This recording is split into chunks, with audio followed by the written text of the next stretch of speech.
নমস্কার, আমি পণ্ডিত শ্রী মণিভাস্কর। আমার ইউটিউব চ্যানেলে আপনাদের প্রত্যেককে স্বাগত জানাই। চলে এসেছি আবারও নতুন নতুন কিছু ভিডিও নিয়ে আপনাদের সামনে।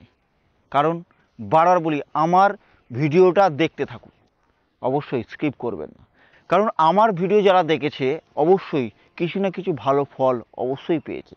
কারণ ভিডিওর মাধ্যমে আমি দিয়ে থাকি আপনারা কিভাবে জীবনে ডেভেলপ বা আপনাদের সফলতা কী, জ্যোতিষ শাস্ত্রটা কী অবশ্যই জানতে পারবেন জ্যোতিষ সাবজেক্টটা বিষয়ে। আজকের আলোচনা মেষ 2024 বৃহস্পতি ফলদায়ী। অবশ্যই বৃহস্পতি চলে এসছে, কিন্তু 2023 অবশ্যই এপ্রিলে বৃহস্পতি কিন্তু মেষ রাশিতে তার ঘরে অবশ্যই প্রবেশ করেছে।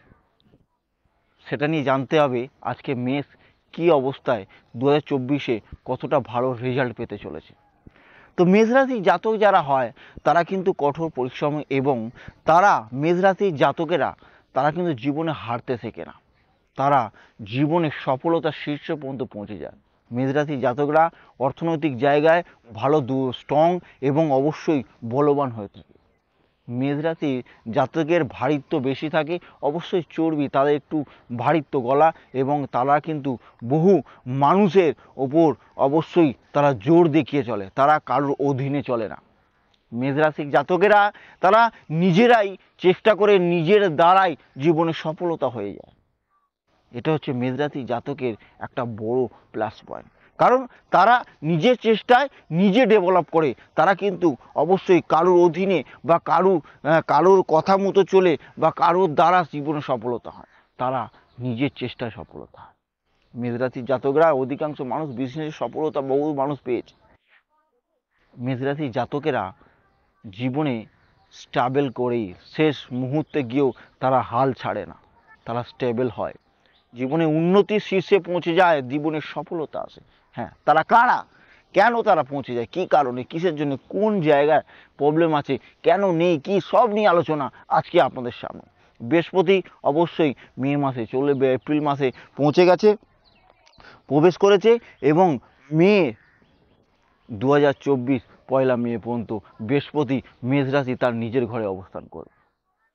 বৃহস্পতি নবমপতি এবং দ্বাদশপতি, মাথায় রাখবেন, নবমপতি দ্বাদশপতি, সে তার লগ্নে দৃষ্টি কোথায় দিচ্ছে এটাও দেখতে হবে। তার দৃষ্টি কোথায় আছে দেখুন, দৃষ্টি এখানে আছে 5, 7, 9 দৃষ্টি, এবং এখানে দৃষ্টি দিচ্ছে 5, 7, 9, এবং মোট এখানে কিন্তু তাদের লগ্ন পঞ্চম, সপ্তম, নবম এবং দ্বাদশ, মানে তার নবমপতি সে তার নিজের ঘরেই দৃষ্টি দিচ্ছে। এটা কিন্তু শুভ। 5 পঞ্চম স্থান থেকে শুরু, সপ্তম হচ্ছে বিজনেস, দ্বাদশ হচ্ছে বিদেশ বা এখানে আপনার হসপিটালিটি বা আপনার এখানে চ্যারিটি, এগুলো কিন্তু দেখাচ্ছে। যার ক্ষেত্রে কি হচ্ছে, এখানে যারা মনে করছেন যে মেষ রাশির জাতকেরা বিদেশে যেতে পারেন, কোনো বিজনেস শুরু করতে পারেন, তারা কিন্তু এই মুহূর্তে করতে পারেন, জীবনে সফলতা আসবে। এখানে কিন্তু মেষ রাশির ক্ষেত্রে এটা শুভ, তাদের জীবনে বিজনেসের ডেভেলপ এবার কিন্তু হতেছে। যারা মনে করছে নতুন কোনো বিজনেস খুলতে পারেন, যারা মনে করে বিজনেস এই সময় টালমাটাল চলছিল, এবার কিন্তু তাদের ক্ষেত্রে খুব শুভ আসতে চলেছে মেষ রাশির জাতকের ক্ষেত্রে। এটা কিন্তু সবসময় মাথায় রাখবেন। যারা বিজনেস করছেন, যারা মনে করছেন বিজনেস এতদিন ধরে ভাবছেন যে খুলবো, বা যারা মনে করছেন আসলে বিজনেস যাদের ডাউন যাচ্ছিল, তারা কি করবেন, বিজনেসটাকে ধরে রাখুন। যারা মনে করছেন বিজনেসটাকে এই সময় করব, তাদের ক্ষেত্রে আমি বলে রাখি, তারা কিন্তু নতুন কোনো বিজনেস খুলতে পারে। কি কি বিজনেস করতে পারেন, যারা চ্যারিটি বিজনেস বা হাসপাতালে কোনো বিজনেস, বিদেশে যারা গিয়ে বা বাইরে ঘর থেকে কোনো দূরে গিয়ে যারা বিজনেস করার চেষ্টা করছেন, এবার তাদের ক্ষেত্রে শুভ সময় আসতে চলেছে। বৃহস্পতি লগ্নে তার নিজের ঘরে ভাবপতি নবমে তার দৃষ্টি দিচ্ছে, নবমপতি ভাবপতি তার নিজের ঘরে দৃষ্টি দিচ্ছে, ত্রিকোণ অবস্থায় বসে, যার ক্ষেত্রে কিন্তু খুব শুভ। দ্বাদশ হচ্ছে আমরা কি ধরে রাখি, বিদেশ বা বাইরে ঘর থেকে দূরে গিয়ে তার কিন্তু সফলতা আছে। এই জিনিসগুলো কিন্তু মেষ রাশির ক্ষেত্রে খুবই শুভ। দেখুন এখানে কিন্তু মেষে অবশ্যই বসে আছে, এখানে কি কি দৃষ্টি আছে দেখুন, রাহুও বসে আছে দ্বাদশ ঘরে, তো যার ক্ষেত্রে কিন্তু এই সময় কিন্তু বাইরে গিয়ে কিন্তু সফলতার জায়গা, দূরে গিয়ে সফলতার জায়গা কিন্তু এখানে দেখাচ্ছে। জাস্ট আমরা বৃহস্পতি নিয়ে আলোচনা করছি, তাই শুধু বৃহস্পতি নিয়ে আলোচনা করব। এরপরে আমরা পুরো টোটালটা নিয়ে আলোচনা করব যে 2024 মেষ রাশি কেমন হতে পারে। দেখুন এখানে 24 সাল মে পর্যন্ত কিন্তু বৃহস্পতি ট্রানজিট করে, বৃহস্পতি তার লগ্ন ভাবপতি নবম নবমপতি দ্বাদশপতি তার কিন্তু 10টি দৃষ্টি পঞ্চম সপ্তম নবম, নবম স্থান থেকে ভাগ্য, পঞ্চম স্থান থেকে হচ্ছে কোনো কাজ শুরু করা, সপ্তম হচ্ছে বিজনেস। এবং যারা প্রেম করে বিয়ে করবে চিন্তা করেছেন, যাদের মনে হচ্ছে এতদিন প্রেম হচ্ছে বিয়ে হচ্ছে না, মেষ রাশির ক্ষেত্রে তাদেরও ক্ষেত্রে কিন্তু শুভ।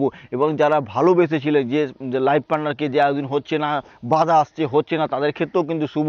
এবছর কিন্তু তাদের ভালোবাসা করে বিয়ের একটা যোগ ইন্ডিকেটর এখানে কিন্তু মেষ রাশির ক্ষেত্রে পাওয়া যাচ্ছে। তাহলে আমরা কিন্তু অবশ্যই সবের ক্ষেত্রে শুভ পাচ্ছি। কাদের ক্ষেত্রে এইগুলো হবে?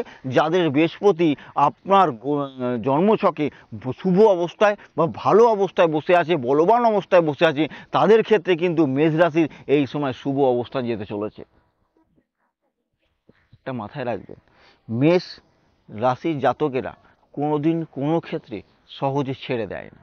তাহলে জাস্ট বৃহস্পতি আপনাদের, বৃহস্পতি হচ্ছে অর্থনৈতিক জায়গা থেকে, বৃহস্পতি দেবগুরু, বৃহস্পতি হচ্ছে আমাদের ক্ষেত্রে যদি বলা যায় সে হচ্ছে জ্ঞান, ধর্ম, প্রজ্ঞা, এইসব দেয়। যারা এই সময় ধর্মর দিকে এগিয়ে চলেছেন তারা এখন ধর্মর দিক থেকে অনেক মান সম্মান শুভ এইসব যেতে পারে। যারা ধর্মর দিক থেকে এই সময় যারা পঞ্চম স্থান থেকে, পঞ্চম সপ্তম নবম কানেক্টেড করে, নবম স্থান থেকে ভাগ্য, সপ্তম স্থান থেকে আমরা কিন্তু বিজনেস ধরি, এবং পঞ্চম স্থান থেকে আমরা কিন্তু তাদের কিন্তু জ্ঞান প্রজ্ঞা এইসব ধরে থাকি। তাহলে পঞ্চম পতি যার কানেক্টেড করছে, যার ক্ষেত্রে কিন্তু তার এই সময় জ্ঞান বা এসব, যারা ধর্ম দিক থেকে আছেন তাদের ধর্ম দিকের নাম আরও কিন্তু ফেটে ওঠার সম্ভাবনা আছে।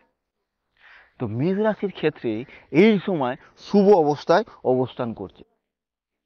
মাথায় রাখবেন, মেষ রাশির জাতকরা যারা মনে করছেন শারীরিক দিক থেকে এতদিন ভুগছিলেন, তাদের এবারে আশা করি আপনাদের শরীর অনেকটা বেটার অবস্থায় যাবে। যাদের শারীরিক অবস্থায় ভুগছিলেন, যেন ডাক্তার দেখেও সফলতা আসছে না, শরীর সেরে উঠছে না, শরীর ভালো যাচ্ছে না, তাদের ক্ষেত্রে কিন্তু এবার 2024-এ অবশ্যই তাদের শারীরিক সমস্যা অনেকটা স্বস্তি হবে, অনেকটা ভালোভাবে কাটাবার বা অনেকটা সুস্থ হওয়ার সম্ভাবনা কিন্তু এখানে দেখা।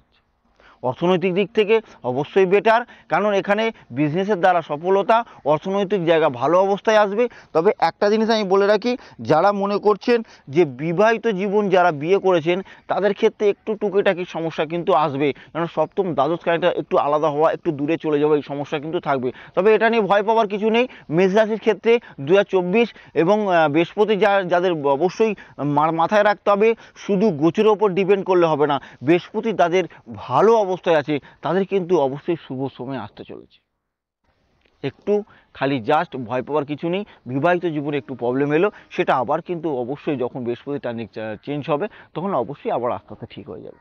বৃহস্পতি এরম একটা গ্রহ যে আপনার জীবনে অর্থ হোক, বিজনেস হোক, যে কোনো ক্ষেত্রে আপনাকে কিন্তু ডেভেলপ দিতে হবে। অর্থনৈতিক জায়গা নিয়ে এতদিন চিন্তা করছিলেন, আজ ভালো অবস্থায় আসতে চলেছে মেষ রাশির ক্ষেত্রে। অবশ্যই ভালো থাকবেন, সুস্থ থাকবেন।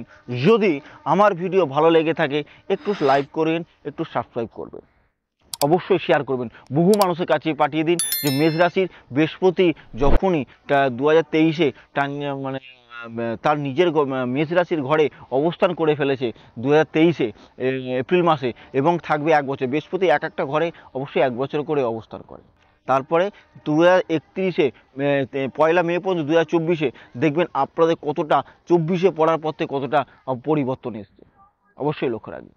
তবে অবশ্যই যাদের মনে হয় মেষ রাশি, তারা প্রত্যেককে যারা মনে নিজের বিষয়ে জানতে চান, অবশ্যই date of birth, time of birth আমার কমেন্টে অবশ্যই দেবেন। যারা মেষ রাশি বা যারা কোনো রাশির যারা আছেন, অবশ্যই আমার এতে জানাবেন যে কে কোন রাশি, আর ডেট অফ বার্থ দেবেন। অবশ্যই আমি প্রত্যেকবারে যখন লাইভে মানে ইউটিউবে আমি প্রোগ্রামে আসবো, কারণ না কারণ নিয়ে একটা করে আলোচনা করবো। তবে আজ এতটাই, শেষ করতে হবে। আবার দেখাবো আপনার সাথে। ভালো থাকবেন, সুস্থ থাকবেন, নমস্কার।